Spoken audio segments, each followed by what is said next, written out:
अस्सलाम वालेकुम। आज के इस लेक्चर में हम काफ से शुरू होने वाले जो अल्फाज हैं उनको लिखने की प्रैक्टिस करेंगे। तो सबसे पहले हमारे पास जो लफ्ज़ है वो है कायदे मिल्लत। ये काफ, ये अलिफ,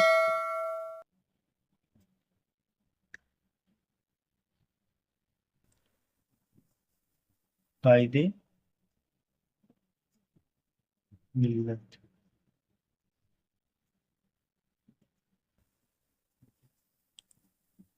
दूसरा लफ्ज़ है हमारे पास कुर्बान।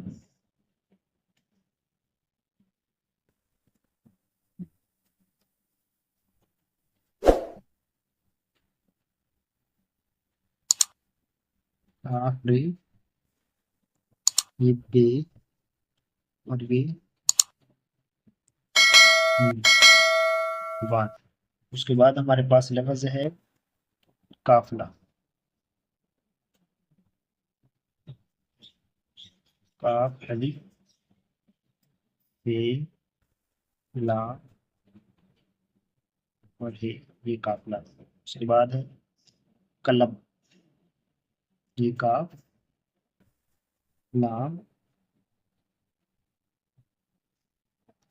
और ये बे कलम। उसके बाद कदीर। काफ दाल और ये